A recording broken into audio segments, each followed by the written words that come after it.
আল্লাহর নবীর স্ত্রী মা আয়েশা ডেকে বলে, নবী কোন পরিশ্রম করলে নবীর শরীর দিয়ে ঘাম বের হতো, এই ঘামগুলো আমি সংগ্রহ করে শিশির মধ্যে বেড়ে রাখতাম।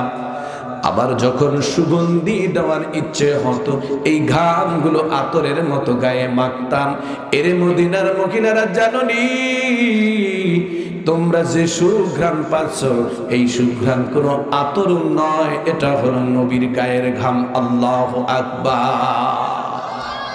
চিন্তা করা যায়, যত সুন্দর মানুষ হোক, ঘামে কি সুগন্ধি হয়নি বলেন? কিন্তু নবীর ঘাম থেকে সুগন্ধি বের হইতো। সাওবান কান্দে আর কয়, নবী আমার কান্নার কোনো নবী গো, এই পৃথিবী থেকে সকলে একদিন চলে যাবে, আপনিও চলে যাবেন। আমার কান্নার কারণ নবীজি, আমি কি আপনার সাথে জান্নাতে সাক্ষাৎ করতে পারবো, জান্নাতে থাকতে পারবো? কিয়ামতের দিন আমি কি আপনার সঙ্গে হতে পারবো?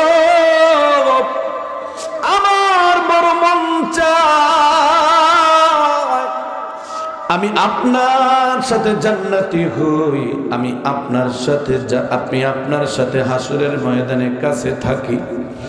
এরে আমার মধ্যপাড়ার মুসলমান, আজকে কত মানুষের কাছে যান, কত আবদার করেন, কত জিনিস জানতে চান, বলেন তো দিলের মধ্যে কি কোনোদিন এই আশা, এই আগ্রহ জন্মিয়েছে?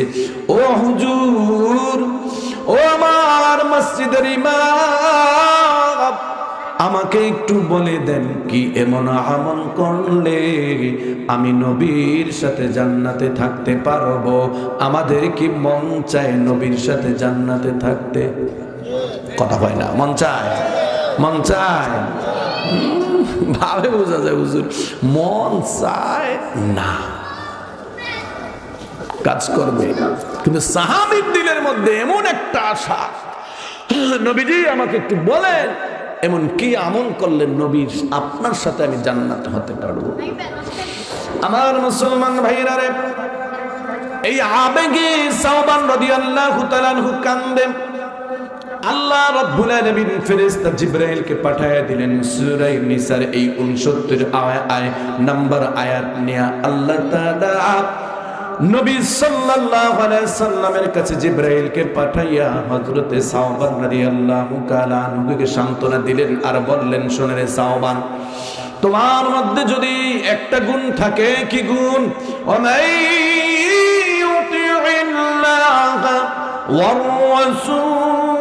فأولئك مع الذين أنعم الله عليهم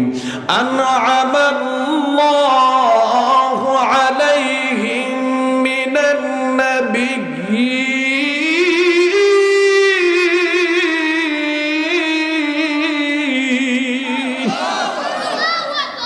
হে সাওবান, যদি হায়াতের জিন্দেগিতে আল্লাহ এবং আল্লাহর রাসূলকে পরিপূর্ণভাবে অনুসরণ, অনুকরণ, মেনে চলতে পারো, তাহলে শোনো, তোমার জান্নাত হবে নবীর সাথে। আওয়াজ করে বলেন সুবহানাল্লাহ। যদি আল্লাহ এমন শর্ত দিয়ে দিতেন, সাওবান রে শোন, জান্নাত নবীর সাথে হবে, তবে তোর 10 তলা 5টা বাড়ি লাগবে, তাহলে আমাদের মতন গরিব মানুষ জান্নাতে যাওয়া লাগতো না। কথা কথা, যদি আল্লাহ এমন শর্ত দিয়ে দিতেন 10 কানি জমিন লাগবে, তাইলে গরিব মানুষের অবস্থা কাহিল। যদি আল্লাহ এমন শর্ত দিতেন জান্নাতে যেতে হলে হ্যান্ডসাম চেহারা, সুন্দর চেহারা হওয়া লাগবে, পোশাক আশাক খুব ভালো লাগবে, শিক্ষিত হইতে হবে, মুফতি, মুহাদ্দিস, আলেম, মাস্টার্স পাস, বিসিএস পাস, তাহলে আমার মতন মুখটুকু মানুষ জান্নাতে পাই, নবীর সাক্ষাৎ পাইতো না। ঠিক না বেটি বলে? কিন্তু আল্লাহ রাব্বুল আলামিন এমন একটা মজার এমন একটা শর্ত লাগাই দিলেন, মুসলমান ভাইরা আমার, যে কোনো গরিব, যে কোনো কালো, যে কোনো খাটো, যে মূর্খ হোক, শিক্ষিত হোক, এমনকি যে বংশের মধ্যে, যে ধর্মের মধ্যে যেখানেই জন্মগ্রহণ করুক না কেন, যদি মানুষ ইচ্ছে করে এই দুনিয়ার বুকে আল্লাহর রাসূলকে পরিপূর্ণ আনুগত্য করবে, আল্লাহর হুকুমকে মানবে, আল্লাহ তাআলা তাকে তৌফিক দান করবেন। জোরে কোন সুবহানাল্লাহ। এজন্য দেখা যায় কোথাকার সেই হাবশী গোলাম বেলাল আল্লাহর রাসূলের আনুগত্য করে রাসূলের সঙ্গী হয়ে গেছে। সুবহানাল্লাহ। লম্বা আলোচনা, কিন্তু সময় লম্বা না, এজন্য আমি অনেক বিষয়গুলো ছেড়ে দিয়ে মূল কথাগুলো বলার চেষ্টা করব। এবার আসুন, নবীকে পরিপূর্ণ অনুসরণ করার উপায়টা কি? যদি বলি নবী গো আমি আপনাকে ভালোবাসি, কিন্তু আমি যে কর্ম কাজগুলো করি এগুলো নবীর ভালোবাসার সাথে যায় না, তাইলে একতরফা চাওয়ার সাথে কি চাইলে কি হইবে বলেন? আল্লাহর নবীর ভালোবাসা কিভাবে অর্জন হবে, নবীর সাথে কিভাবে কি আমল করলে জান্নাতে থাকা যাবে, আল্লাহর নবী চমৎকার ভাবে বলে দিলেন, মান আহাব্বা সুন্নতি ফাকাদ আহাব্বানি ওয়া মান আহাব্বানি কানা মাই ফিল জান্নাহ। আল্লাহর নবী বললেন, যদি তোমরা আমার সুন্নাতকে ভালোবাসো তাহলে আমি নবীকে ভালোবাসা হলো, সুন্নতের অনুসরণ করলে আমি নবীকে অনুসরণ করা হলো। আর আমি নবীকে যদি অনুসরণ করো তাহলে আমি নবীর সাথেই তোমার জান্নাত হয়ে যাবে। আওয়াজ করে একটু জোরে বলা যাবে কি সুবহানাল্লাহ। সুন্নাত সুন্নাত ব্যাপক অর্থ, মূল অর্থ হলো আদর্শ। এরে আমার মধ্যপাড়া এলাকার সচেতন যুব সমাজ, আমার শিক্ষিত বাবাজিরা, পর্দার অন্তরালের মা, খুব মনোযোগের সহিত লক্ষ্য করেন। আল্লাহর নবীর ইন্তিকালের পর নবীজি স্ত্রী মা আয়েশা রাদিয়াল্লাহু তাআলা আনহার কাছে একদল মহিলারা গেল, গিয়ে প্রশ্ন করলো, ও আয়েশা আপনি কি আমাদেরকে একটু বলে দিবেন নবীর আদর্শটা কেমন ছিল? আয়েশা বললেন, তোমরা কি কোরআন পড়ো নাই? ওয়া কানা খুলুকুহুল কুরআন, এই কোরআনটাই হলো নবীর আদর্শ। আওয়াজ করে বলেন সুবহানাল্লাহ। এজন্য মুসলমান ভাইরা আমার, আল্লাহর নবীর জীবন্ত নমুনা হলো কোরআন। এজন্য বিশ্বনবী সাল্লাল্লাহু আলাইহি সাল্লামের ইন্তিকালের ওফাতের পূর্বে চমৎকার ভাবে দুনিয়ার মানুষদেরকে বলে গেলেন, এই দুনিয়ার মানুষেরা তাওয়াক্তু ফীকুম আমরাইন লান তাদিল্লু মা তামাসসাকতুম বিহিমা কিতাবাল্লাহি ওয়া সুন্নাতা রাসূলিহি।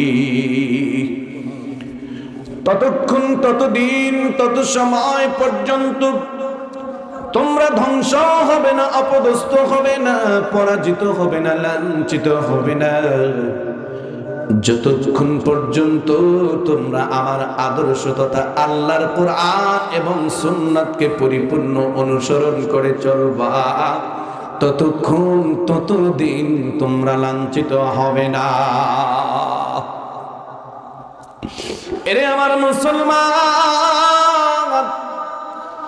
আজকে সমাজ জীবনে, পরিবার জীবনে, আজকে ব্যক্তি জীবনে, অর্থনৈতিক জীবনে, রাষ্ট্রীয় জীবনে যত পদস্খলন, যত ঝামেলা, এর পিছনে শুধুমাত্র কেবলমাত্র একমাত্র একটা জিনিসই দায়ী, একটাই কারণ, সেটা হলো আমরা আল্লাহর নবীর আদর্শ তথা কোরআন এবং সুন্নাহকে ছেড়ে দিয়েছি। ঠিক না বেঠিক? জোরে কর।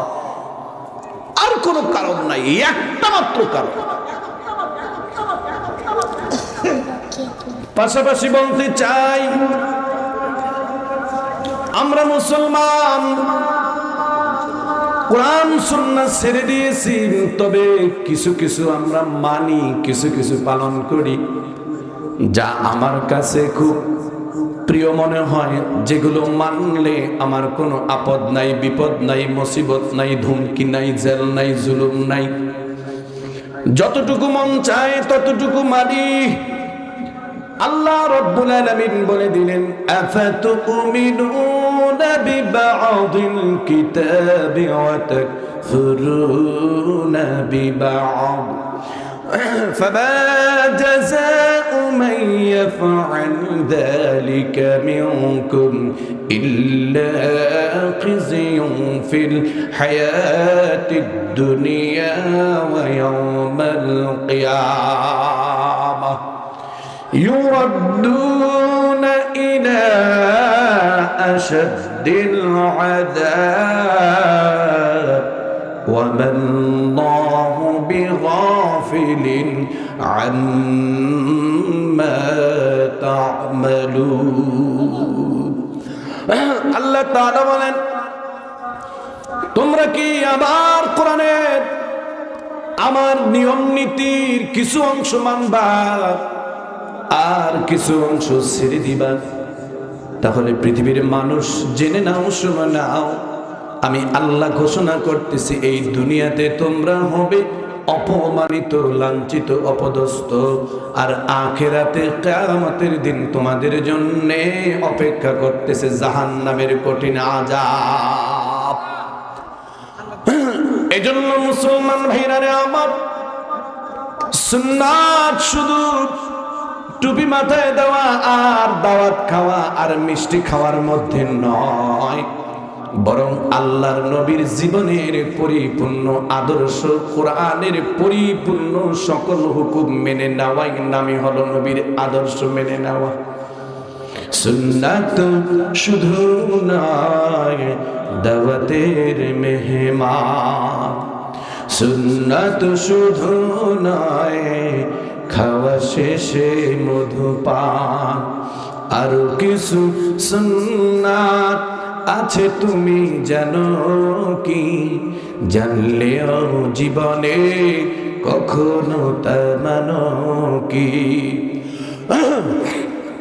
সুন্নাত শুধু নয় মাজলুম সহায়ক, সুন্নাত উহুদের জালিমের প্রতিরোধ, সুন্নাত শুধু নয় নির্জন ঢেনে যাওয়া, আর সুন্নাত হলো পাথরের আঘাত খাওয়া, মুহাব্বতে তার সুদিনের সাথে তুমি দুর্দিনেও তার পাশে থাকো কি? আরো কিছু সুন্নাত আছে তুমি জানো কি? জানলেও জীবনে কখনো তা মানো কি? সুন্নাত শুধু নয় নমনীয় আলাপন, সুন্নাত প্রয়োজনে হুঙ্কার গর্জন, সুন্নাত শুধু নয় মেষ চড়াতে যাওয়া, আর সুন্নাত হলো রাষ্ট্রনায়ক হওয়া। ঠিক না বে ঠিক ধরে কর। মোহাব্বতে তার খালিদ মোরালি আবু বকরের মতো পাশে থাকো কি? আর কিছু সুন্নাত আছে তুমি জানো কি? জানলেও জীবনে কখনো তা মানো কি? নামাজ পড়ে, রোজাও করে, দান সদকাও করে, যখন বলা হয় এই দেশটার সংসদটা কোরআন অনুযায়ী চলবে, তখন কিছু মুসলমান মার্কা মুনাফিকদেরকে আর পাওয়া যায় না। ঠিক না বেঠিক জোরে বলে? তাহাজ্জুদ পড়ে, আবার চিল্লাও লাগায়, আবার পীরের দরবারেও যায়, যদি বলে বিচারটা চলতে হবে কোরআন দিয়ে, তখন বলে হুজুর রাজনীতি করেন। এই লোকটা হলো টাটকা একটা মুনাফিক। কথা বলেন ঠিক না ঠিক? আছে না না এরকম? বলেন, আওয়াজ দেন, আছে না না? সে নামে মুসলমান, নামে কি জোরে বলেন? মুসলমান। কিন্তু মুসলমান শুধু একটু নামাজ পড়লাম, রোজা করলাম, হয়ে গেল মুসলমান। জানুনি মুসলমান ভাইরা আমার, মুসলমান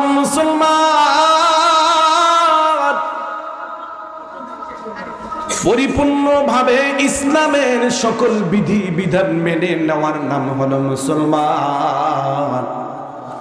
আর কিছু অংশ মানলাম, কিছু অংশ ছেড়ে দিলাম, কেমন যেন ইসলামের সাথে তামাশা করলাম। ঠিক না ঠিক? জোরে বলেন।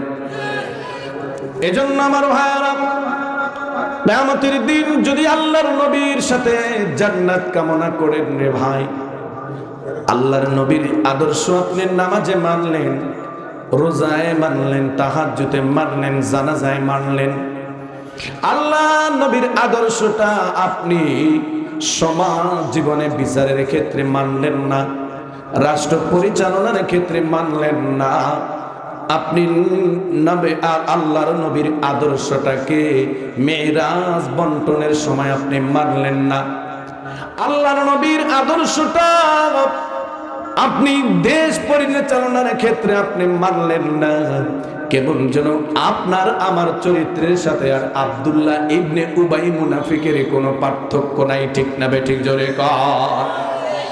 এজন্য আমার ভাইয়ারা, সংক্ষিপ্ত আলোচনার মূল কথা হলো, আপনি আল্লাহর নবীর আদর্শ কোরআন তথা ইসলাম মানবেন, পরিপূর্ণ আংশিক নয়। এজন্য আল্লাহ রাব্বুল আলামিন পবিত্র কোরআনের সূরা বাকারার 208 নম্বর আয়াতে বলে দিলেন, ইয়া আইয়ুহাল্লাযীনা আমানু দুখুলু ফিস-সিলমি কাফা ওয়া লা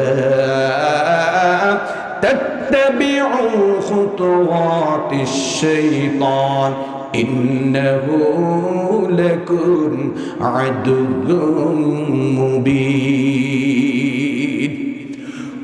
আল্লাহ রাব্বুল আলামিন বলেন, হে ঈমানদারগণ, তোমরা পরিপূর্ণভাবে ইসলামের মধ্যে প্রবেশ করো। আমার মুসলমান ভাইয়েরা, ইসলাম আগমনের পূর্বে এই দুনিয়ার অবস্থাটা খুব বেসামাল ছিলেন। বলেন, নারী জাতির সমাজের মধ্যে কোনো মূল্য ছিল না। বাজারের মধ্যে নারী জাতি পণ্যের মতো, গরু ছাগলের মতো বিক্রি হইত। আল্লাহর নবী ইসলাম আগমনের পর, ইসলাম প্রতিষ্ঠার পর নারী জাতিদেরকে এত মর্যাদার আসনে আসন্নিত করলেন। আল্লাহর নবী এত সম্মান দিলেন। আল্লাহ কোরআনে ইসলামে আল্লাহ রাব্বুল আলামিন ঘোষণা দিয়ে দিলেন, ওয়া ক্বাদা রাব্বুকা আল্লা তা'বুদু ইল্লা ইয়্যাহু ওয়া বিল ওয়ালিদাইনি ইহসানা।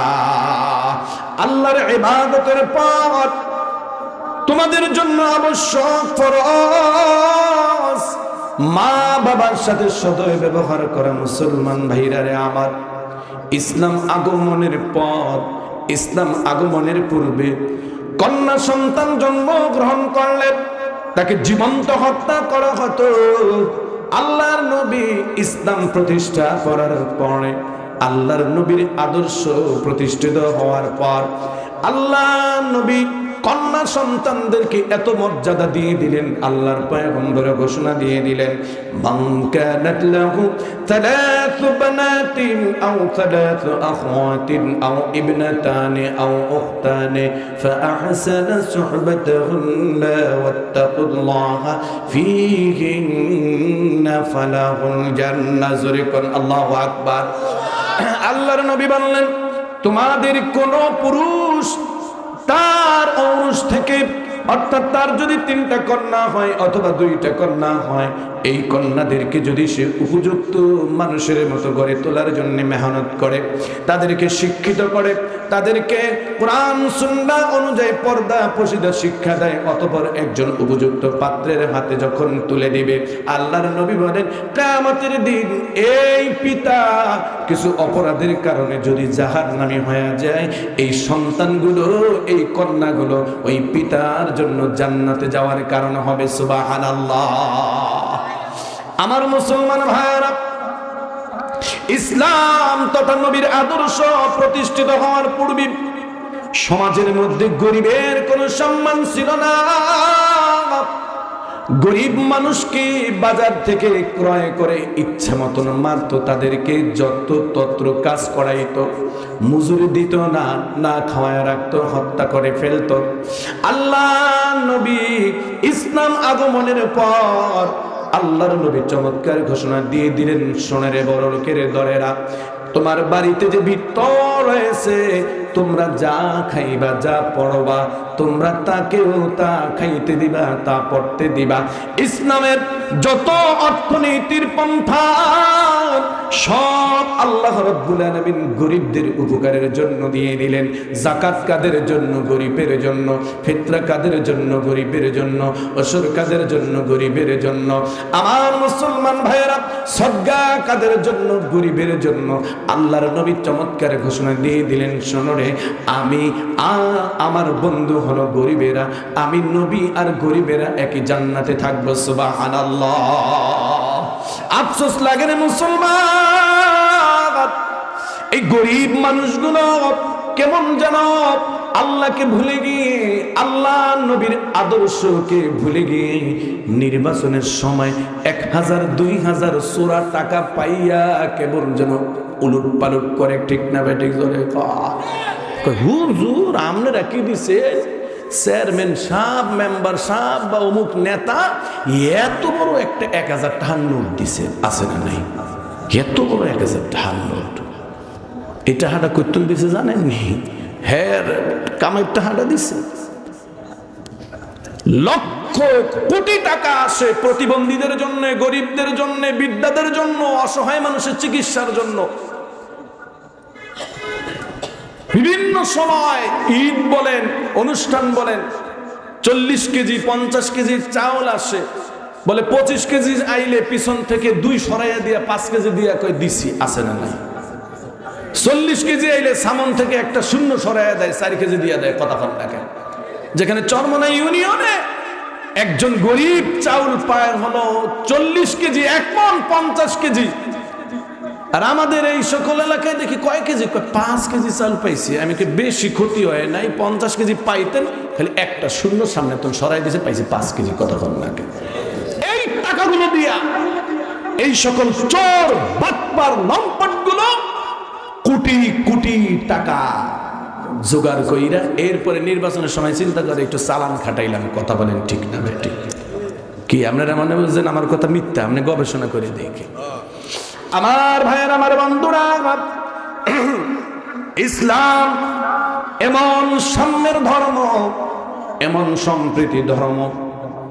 আপনি যখন নামাজে দাঁড়াবেন, গরিব, আমি গরিব, আপনি গরিব, একজন রাজার পাশে নামাজে দাঁড়াবেন, পায়ের মধ্যে যদি গরিব মানুষটার পায়ের মধ্যে যদি রাজার পা লেগে যায়, আল্লাহর নবী বলে দিলেন, এরে রাজা, এরে আমির, তুমি যদি নামাজের পর ওই গরিব মানুষটাকে ধমক দাও, তাহলে তোমার নামাজি হবে না। কথা বলেন ঠিক না বেঠিক? অন্য ধর্মে তালাশ করে দেখে, ইহুদি ধর্মে, হিন্দু ধর্মে, অন্য ধর্মে ঠাকুরদের কাছেও যাইতে পারে না। এমন কিছু পূজা আছে গরিবেরা সেখানে যাইতেও পারে না। কথা বলেন ঠিক না বেঠিক? কিন্তু আপনি নামাজের কাতারে তাকায়া দেখেন, যে দেখো নামাজের কাতারে আমির ফকির সব দাঁড়িয়ে স্রষ্টার করুণা কামনায় সেজদাতে পড়ে সবে লুটিয়ে, সাদা কালো ভুলে গিয়ে সকলে সাম্যের বন্ধনে একাকার। ইসলাম দিয়েছে লাঞ্ছিত বঞ্চিত মাজলুম মানুষের অধিকার সাম্য মৈত্রী শিক্ষা দিয়ে দূর করে অন্যায় অবিচার। কিছু মানুষ আছে ইসলাম বাদ দিয়া দেখবেন বড় বড় কথা কয়, 10 টাকার কেজি চাল খাইমু, এই করবো সেই করবো, হ্যান করবো তেন করবো।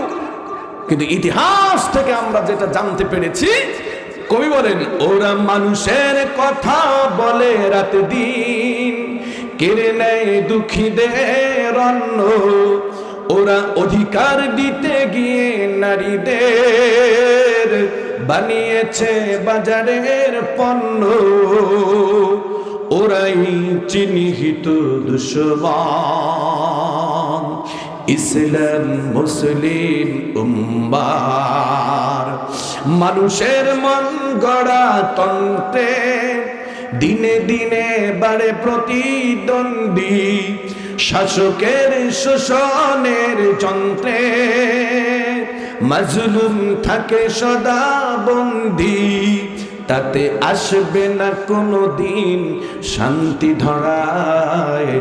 53 বছর দেখেছি বারবার, ঠিক না বেঠিক জোরে কর, তাতে আসবে না কোনো দিন শান্তি ধরায়।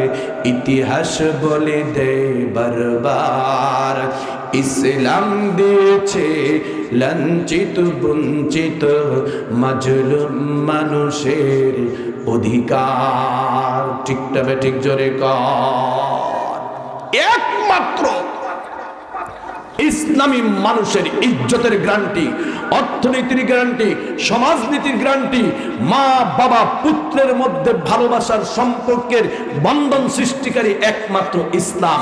স্বামী স্ত্রীর মধ্য থেকে সকল প্রকার বৈরাগ্য দ্রুত দূর করে ভালোবাসার বন্ধনে আবদ্ধ করতে পারে একমাত্র ইসলাম। প্রতিবেশীর সাথে প্রতিবেশীর ঝগড়া ফাসাদ সব দূর করে দিতে পারে একমাত্র ইসলামের নীতি। ব্যবসায়ী এক দোকানদারের মধ্যে আরেক দোকানদারের ভালোবাসা সম্প্রীতি সৃষ্টি করতে পারে একমাত্র ইসলামের নীতিমালা, নবীর আদর্শ। কথা বলেন ঠিক না বেঠিক? আজকে সেই ইসলাম নবীর আদর্শ বাদ দিয়া আজকে আমরা কেউ স্লোগান দেই গণতন্ত্রের, কেউ স্লোগান দেই রাজতন্ত্রের, কেউ স্লোগান দেই ধর্ম নিরপেক্ষতাবাদের, কেউ স্লোগান দেই আমার আদর্শ অমুক, কেউ বলি আমার আদর্শ অমুক আছে না নাই। আহারে আহা, এরে মুসলমান ভাইরা আমার, আমি আপনি যখন মৃত্যুবরণ করি, কবরে যখন আপনার আমার লাশটা রাখা হয়, তখন কিন্তু বুকের উপরে হাত দিয়ে একটা দোয়া পড়া হয়। হয় কি হয় না? আপনাদের এলাকায় জোরে বলেন, কি দোয়া পড়েন? বিসমিল্লাহি ওয়া আলা মিল্লাতি রাসূলিল্লাহ পড়েন কি পড়েন না? এরে আমার মুসলমান, নিজের বিবেককে একটু প্রশ্ন করবেন। আমি তো মাঝে মাঝে বলি ভাই আমি এই লোকটার সামনে এই দোয়াটা পড়ব না, আরেকজন দিয়া পড়ান, কারণ আমি মিথ্যার সার্টিফিকেট তারে মরার সময় দিব না।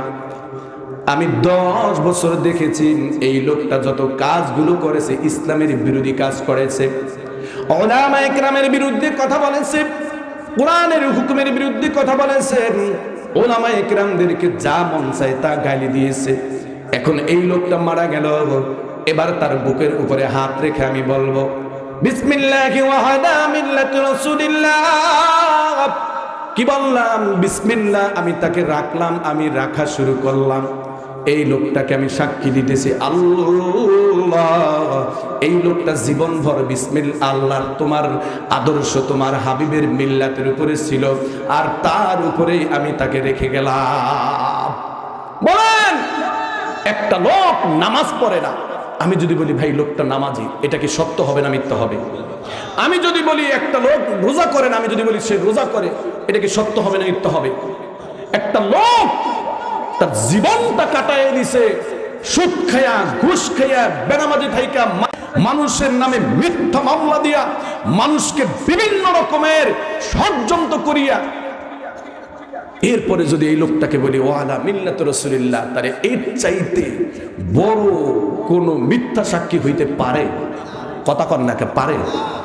আমি সচেতন সমাজকে বলতে চাই, রে ভাই, আপনি সব জায়গায় তামাশা করতে পারবেন, কিন্তু আপনার যখন মৃত্যু চলে আসবেন ওই আজরাইলের সামনে আপনার কোনো তামাশা চলবে না রে মুমিন। যখন আপনাকে কবরের মধ্যে রাখা হবে ওই ফেরেশতা মুনকার নাকিরের সামনে আপনার তামাশা চলবে না। আপনি যখন কিয়ামতের দিন আল্লাহর সামনে দাঁড়াবেন, মনে রাখেন আল্লাহর সামনে দাঁড়াইয়া আপনি কিন্তু তামাশা করতে পারবেন না। যখন মিজানে আমল নামা ওজন করা হবে তখন কিন্তু তামাশা চলবে না। যখন পুলসিরাত পার হওয়ার জন্য বলবেন তখন কিন্তু আপনার তামাশা চলবে না। আল্লাহর কসম, আল্লাহর কসম, কে আওয়ামী লীগ করেন, কে বিএনপি করেন, কে এরশাদের দল করেন, আমি এটা দেখতে চাই না, আমি এটা দেখার জন্য আমি বলবো না। শুধু এতটুকু বলবো, যদি কিয়ামতের দিন আল্লাহর নবীর সাথে হাসর চান, যদি কিয়ামতের দিন আল্লাহ রাব্বুল আলামিনের পক্ষে থেকে ক্ষমা চান, আল্লাহ রাব্বুল আলামিন কিয়ামতের দিন আপনার ব্যাপারে প্রশ্ন করবে, আন উমরিহি ফিমা আফনা, এর বান্দা আমি আল্লাহকে তোরে সুন্দর একটা জীবন দেই নাই। আল্লাহ তাআলা সূরা বালাদের মধ্যে বলেন, আলাম নাজআল লাহু আইনাইন ওয়া লিসানান ওয়া শাফাতাইন, আমি আল্লাহ কি তোরে দুইটা চক্ষু দেই নাই, আমি আল্লাহ কি তোরে সুন্দর জিহ্বা ঠোঁট দেই নাই। এ বান্দা তুই এই চোখ দ্বারা কি করেছিলি, জিহ্বা দ্বারা কি করেছিলি? এ বান্দা আমি কি তোরে সুন্দর একটা জ্ঞান বুদ্ধি আকল দেই নাই? এইগুলো দ্বারা কোন পথে চলেছিলি? আল্লাহর কসম মুসলমান ভাইরা রে আমার, এই প্রশ্ন কোনো পিশাব করবে না, কোনো হুজুর করবে না, কোনো দল করবে না, যিনি করবেন তিনি কে? আন উমরিহি ফিমা আফনা, তোমার জীবন তুমি কোন পথে কাটাইছিলা? তখন যদি বলেন আমার জীবন, আমার রক্ত, আমার সব কিছু আমি অমুকের আদর্শের জন্য কাটাইছি, আল্লাহ কি মাশাআল্লাহ তো যা জান্নাতে, নাকি করেন? একথা কইবে না, বুঝে না কথা। মান তাশাব্বাহা বিকওমিন ফাহুয়া মিনহুম, তুমি এই জীবনটাকে যেই সঙ্গীদের সাথে চলছো রে মুমিন, তুমি তাদের সাথে দাঁড়ায় যাইবা। আর যদি এই দুনিয়া থেকে তোমাকে ভালো বলুক, কে তোমাকে মন্দ বলুক, ওই যে ব্যাংকটা যখন ইব্রাহিম আলাইহিস সালাতু ওয়াস সালামকে আগুনের মধ্যে ফালাইছে, ব্যাংক বলতেছে, আরে পয়গম্বর ইব্রাহিমকে আগুনের মধ্যে ফালাইলো, এখন কি করব? ব্যাঙের প্রস্রাব তো পানির মতন, ব্যাংকটা কুয়া থেকে পানি পান করে আর একটা লাফ দেয়, লাফ দেওয়ার পর ব্যাঙ লাফ দিলে পিছনের দিকে প্রস্রাবটা বের হয়। আল্লাহ তাআলা জিব্রাইলকে পাঠিয়ে দিলেন, এ জিব্রাইল যাও যাও ব্যাংকে গিয়ে প্রশ্ন করো এ এমন করতেছে কেন, কেমন করে? ব্যাংক বলতেছে, আমি জানি না আপনি কে, তবে শুনেন কিয়ামতের দিন মানুষের মধ্যে দুইটা দল হয়ে যাবে, একটা হবে হিজবুল্লাহ আর একটা হবে হিজবুশ শয়তান। আমি তো জানি ইব্রাহিম আলাইহিস সালাম হিজবুল্লাহ আল্লাহর দলে, আর নমরুদ হইল হিজবুশ শয়তান শয়তানের দলে। কিয়ামতের দিন যখন দুইটা ভাগ হবে, কি হবে কি না হবে আমি জানি না, আমি চাই ইব্রাহিমের দলে থাকতে, আল্লাহর দলে থাকতে। বলে ব্যাং রে, তোর এই ছোট্ট প্রস্রাব দ্বারা কি পানিটা নেবে? ব্যাং চোখের পানি ছেড়ে দিয়ে বলল, জানি জানি এতটুকু প্রস্রাব দ্বারা এত বড় অগ্নিকাণ্ড নেবে না, কিন্তু কিয়ামতের দিন আল্লাহ রাব্বুল আলামিন যদি আমি ব্যাংকে প্রশ্ন করে, রে ব্যাং, আমার পয়গম্বর ইব্রাহিমকে আগুনের মধ্যে ফেলেছিল, এই ব্যাপারে তোর কি ভূমিকা ছিল? আমি যেন বলতে পারি, মালিক আল্লাহ, আমাকে তুমি কি শক্তি দিছো? আল্লাহ তুমি আমার চাইতে ভালো জানো, তবে আমার শক্তি দ্বারা আমি চেষ্টা করেছি ওই পানি নিভানোর জন্য। আওয়াজ করে বলেন না সুবহানাল্লাহ। আল্লাহ রাব্বুল আলামিন অতঃপর এই ব্যাঙের এই কথাটা বড় পছন্দ করলেন। তাফসিরে আশরাফির মধ্যে হাকিমুল উম্মাত আশরাফ আলী থানভী রাহমাতুল্লাহ আলাইহি বলেন, আল্লাহ রাব্বুল আলামিন এই ব্যাঙটার জন্য জান্নাত নির্ধারণ করে দিয়েছেন। পশুর জন্য জান্নাত নয়, ব্যাংকটা যে সুন্দর ভূমিকা পালন করলো, সৎপের পক্ষে থাকলো, ভালোর পক্ষে থাকলো, তাআওয়ানু আলাল বিররি ওয়াত তাকওয়া, ব্যাংকটা যে ভালো কাজে সহযোগিতা করলো, এজন্য ব্যাংকটাকে কিয়ামতের দিন আল্লাহ নাজাতের ব্যবস্থা করে দিবেন। শুধু তাই নয়, ওরে জীবনের জন্য জান্নাতি করে দিলেন। সুবহানাল্লাহ।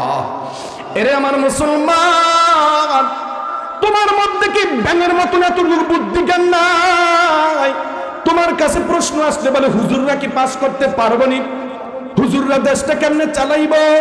আর হুজুরদের দিকে তুমি কেন তাকাও? তুমি আল্লাহর দিকে তাকাও। আমার আল্লাহ আমাকে কোন পক্ষে থাকার জন্য বললেন? আল্লাহ আমাকে কোন পথ ছেড়ে দেওয়ার জন্য বললেন? তোমার ছোট্ট ব্রেনটার মধ্য থেকে এই প্রশ্ন কেন আসে না? বুঝেছি কেন আসে না জানোনি? তোমাকে দুনিয়ার শয়তানটা তোমাকে গ্রাস করেছে, তুমি বুঝেছো যদি হুজুরদের পক্ষে থাকি তাহলে তো আমি টেন্ডারবাজি পাবো না, হুজুরদের পক্ষে যদি আমি থাকি তাহলে বোতল বোতল খাইতে পারবো না, যদি ইসলামের পক্ষে থাকি তাহলে তো আমি ব্রিজের টেন্ডারটা পাইয়া 40 লক্ষ টাকার 20 লক্ষ টাকা মারতে পারবো না। এজন্যই দুনিয়ার সামান্য স্বার্থের কারণে তুমি ইসলামের পথে থাকলা না। আমার আল্লাহ সব কিছু দেখেন কি দেখেন না? জোরে কর। ইন্নাল্লাহা আলিমুম বিযাতিস সুদূর।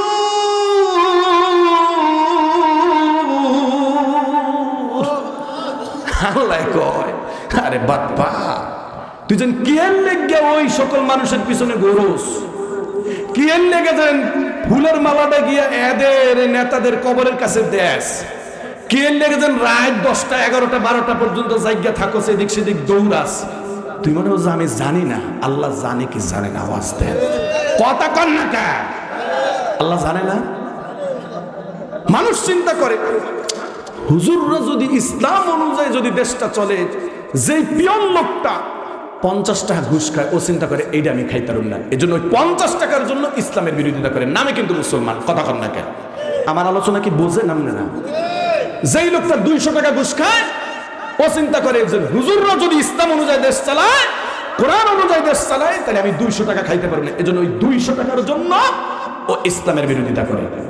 যেই লোকটা 5000 টাকা ঘুষ খায় ও চিন্তা করে আমি যদি ইসলামের পক্ষে থাকি, ইসলাম অনুযায়ী যদি দেশটা চলে, তাহলে আমি 5000 টাকা খাইতে পারবো না, এজন্য ওই 5000 টাকার জন্য ও ইসলামের বিপক্ষে অবস্থান করে। কথা কন না কে?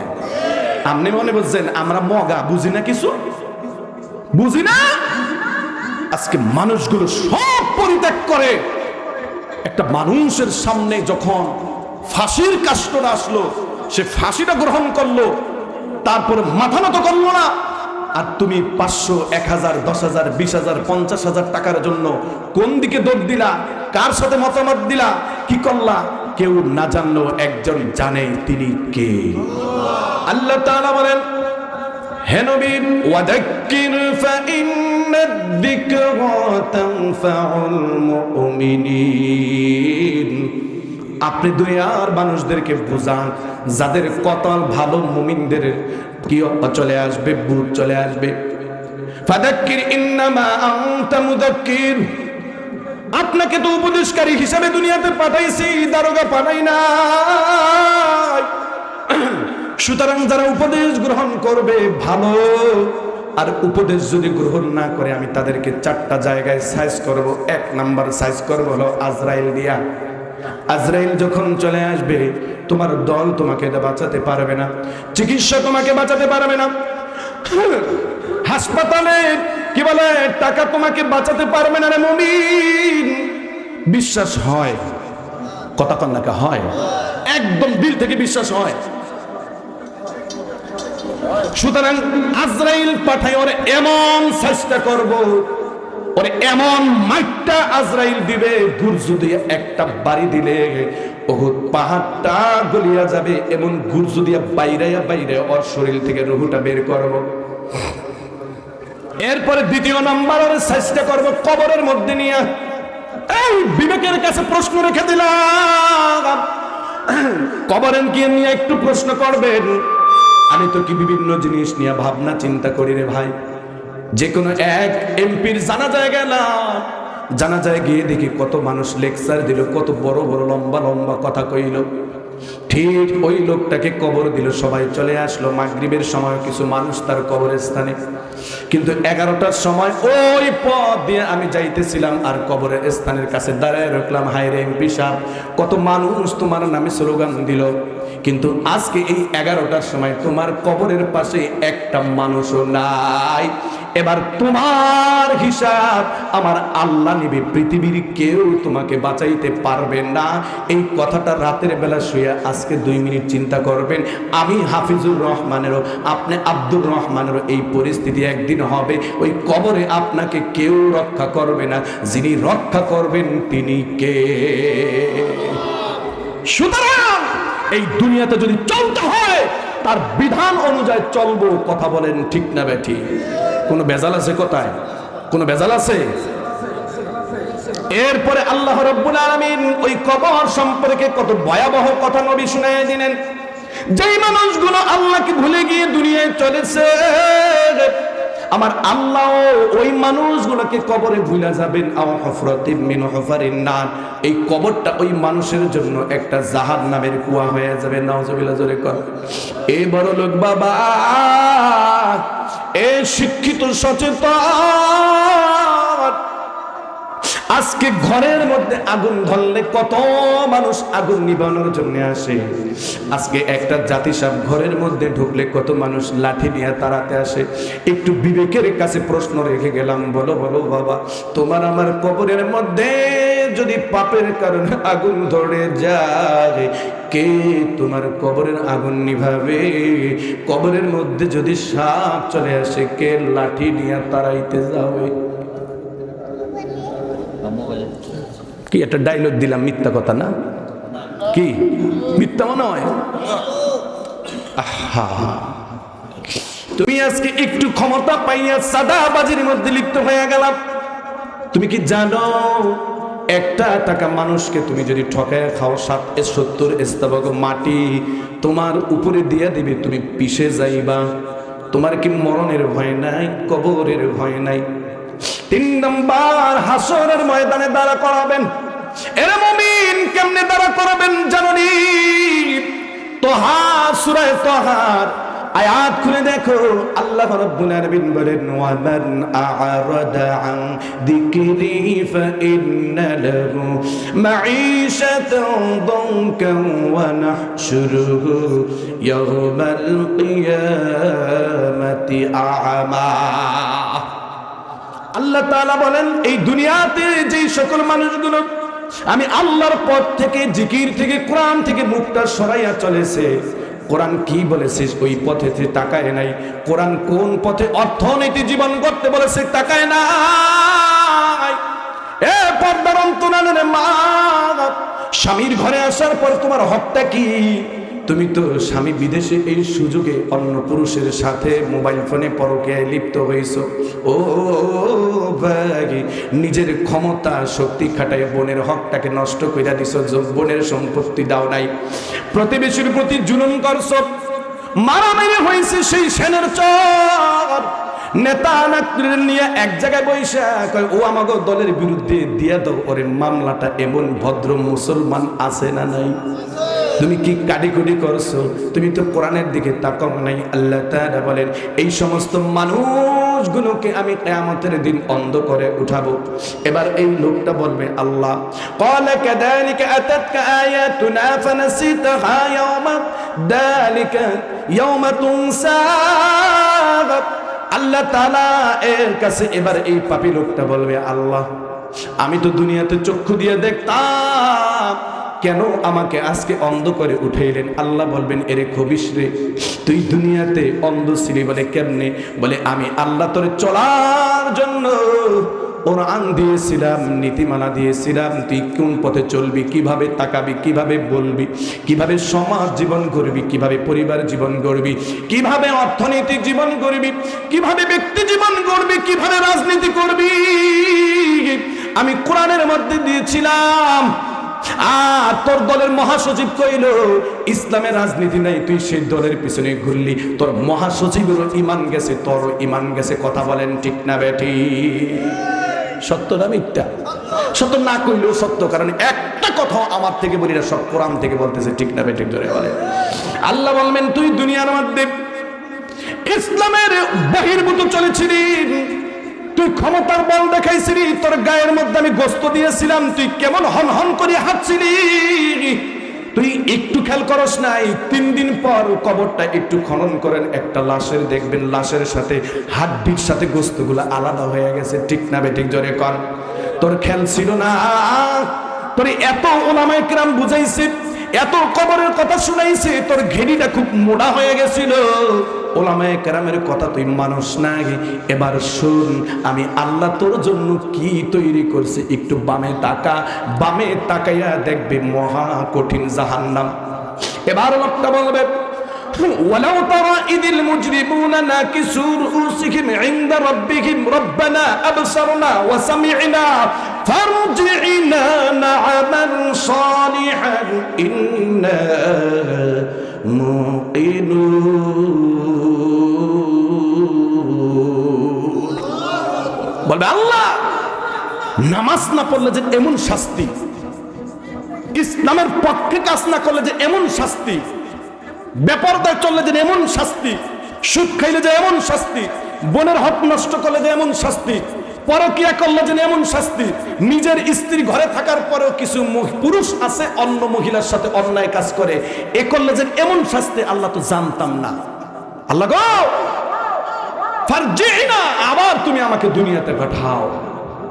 দুনিয়াতে দিছিলেন 5 ওয়াক্ত নামাজ, এখন 5000 ওয়াক্ত নামাজ দেন, দেখবেন আমাকে আপনি একটা ওয়াক্ত নামাজ ছাড়তে দেখবেন না।